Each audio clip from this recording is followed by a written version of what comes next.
All right, let's get to our guest here. Ian Paul Joy is a former Major League Soccer player. Right now, he is the Golazo Network host of Box to Box. He's the co-host of the House of Champions podcast. He is an expert on the world's game, the beautiful game of soccer. And Ian, thanks so much for making time for us today. We know it's a busy day.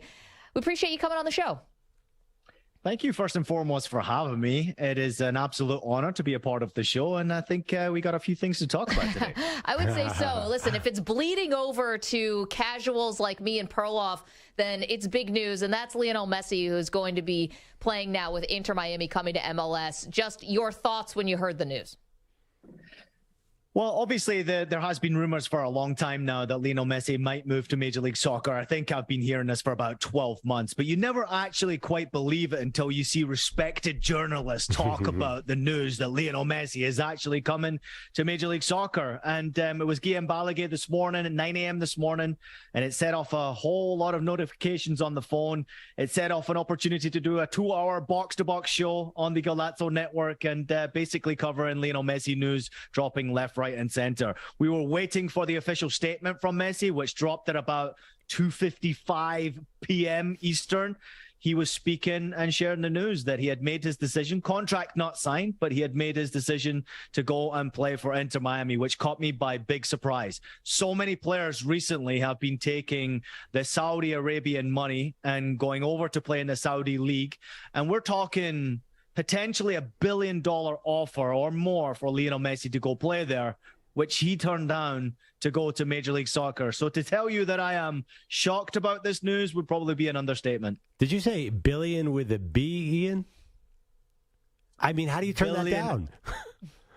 Well, he's already a billionaire. Obviously, we have been following the financial news of him on the Forbes list. He has probably made over $100 million every single year of his professional career. This is the greatest player to ever play the game. I mean, we cover him even when he's not even playing. That's how good he is. We talk about him. He's just a sensational footballer, and he is a superstar. We recognize that. Marketing-wise, it's such an incredible opportunity for Major League Soccer. But you're absolutely right. When you see a B at the end of the offer with his name, you would have expected him to take that money. And most people probably would take that money. But Lionel Messi has always been different. And that's why we love him so much. Yeah, what do you think was behind the decision for Messi to choose Miami? Well, it's a great question that we probably will never find the answer out about. We maybe expected him to end his career at Barcelona, where he was pushed out the door 2 years ago because of financial fair play. He expected to finish his career there. Didn't happen. He ended up going to play for Paris Saint-Germain, which was not necessarily a good fit for him. And unfairly so, he never really got the chance to say goodbye at Barcelona. So we expected him to go back to Barcelona with rumors of potentially Inter Miami. And then all of a sudden, this over $1 billion offer for him to go there. It was a big surprise to see that this decision to go to Inter Miami being announced. And listen, I think his family played a big role in this. He has an apartment in Miami. You have to remember there's a large community of Argentinians in Florida as well, and across the United States of America, where he is well supported. But I think maybe Major League Soccer gave him an offer that he couldn't turn down that would have involved, obviously, Apple TV, would have involved Adidas and Major League Soccer coming together to give him an opportunity to potentially at one day be an owner or part owner of Inter Miami as well. So until we find out the true details of that contract, we'll never really understand why he chose Inter Miami. Listen, this is what all the great athletes now, it's all about ownership. Tom Brady is buying into the Raiders. We know LeBron wants to own an NBA team. I mean, this is where the real money's at, and these guys have made real money. Ian Paul Joy is joining us. He played in Major League Soccer and the MLS, just MLS, pardon me. He's also a Golazo Network host of Box to Box, just dropped a 2-hour episode, they said. Go listen to that. Co-host a House of Champions podcast as well. You know, Perloff, if you allow me, is a little skeptical on what Messi can do to build the game in the United States. What impact do you think he could have for American audiences? Well, he's the greatest player to ever play the game. I don't think there's too much debate about that. We can discuss Maradona. We can discuss the impact that Pele had all the way back in the 70s and 80s in the NSL days. The impact he has had lasting effects. That's one of the reasons why soccer has become so popular as it is now. The David Beckham effect of coming over 2007, 2008 was one of the big reasons why I decided to go to Major League Soccer. I was playing at a top level in Germany and decided to go to the United States of America to play in Major League Soccer, where there was only 14 teams playing in stadiums that didn't have necessarily stadiums for soccer specific reasons. We're playing in turf and in old football fields.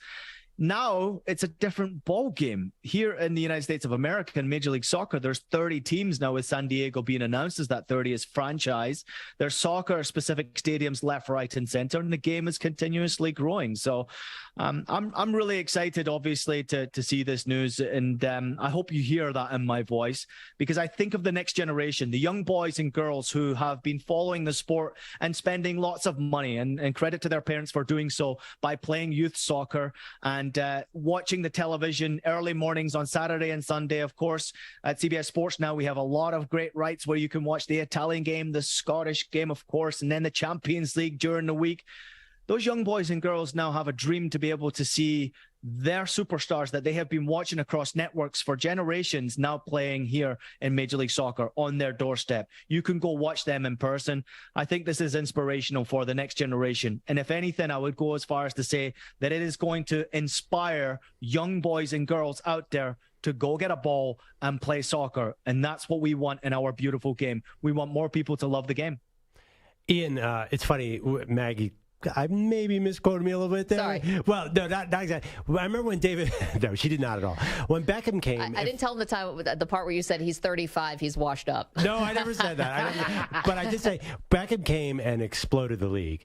I was wondering, I'm not quite sure I can see how MLS can explode from this level. And I guess my question is, can MLS make up serious ground in its competition with other international leagues, which, you know, in my mind are way ahead of it competitively? Maybe in 5 years and 10 years, does MLS hold a different place in sort of the international world order? Yeah, you're right. I mean, Major League Soccer holds a different place when you look at the world order of standings as far as what soccer and the elite level soccer holds. It's nowhere near the top 5 European leagues right now, but it's getting ever so closer. Major League Soccer now is a business. We recognize that it has created these soccer-specific stadiums. And as Maggie, as you pointed out there, that so many owners now from other athletes or whether it's crazy owners from entertainment business all want to be a part of soccer because they recognize that not only can they make a big name for themselves, that business-wise, financially, you can make a big profit in soccer in this game right now. Take Inter Miami, for example. When Beckham came over and he had this impact that you're talking about, Beckham managed to put into his deal, and one of the reasons why they convinced him to come here was because of this, that he could have his own franchise for $25 million. Now they're expecting that Inter Miami franchise that he is in partners with the Mas family in Miami to be worth over $600 million. Then you announce Lionel Messi. All of a sudden, you're probably closer to $1 billion. And then when you add a stadium in, this is not a bad business move for everyone around. So financially, it makes sense. Ticket sales are already going through the roof. You can imagine what shirt sales will do.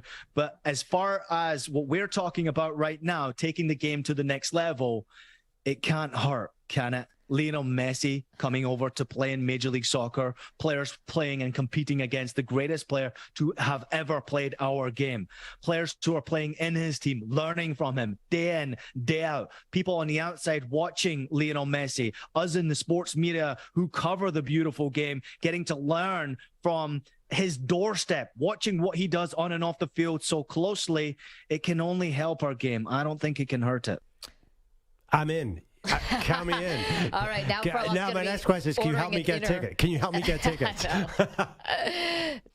Yeah, I can definitely help you get tickets. Yes. But the problem is, as soon as this news was not even yet official, you saw games. There was one game in particular at Los Angeles where the ticket went from $88 it was previously to over $800 a ticket. And it hadn't been made official, and I'd go as far as to say, as of right now, the contract has not been signed yet. It's just been announced that that's his chosen destination. So good luck trying to get tickets, but if you need some, give me a call. To be honest, the first thing I did was look up when is he coming to New York? When is he going to play NYCFC? The tickets aren't even on sale yet. And Ian, I'm going to blush when I find out how much those tickets cost. Ian, thank you so much. Ian Paul Joyce, former MLS player, of course, Golazo Network, host of Box to Box. Check it out as the co-host of the House of Champions podcast. We know it's a super busy day, so thanks for making time for us.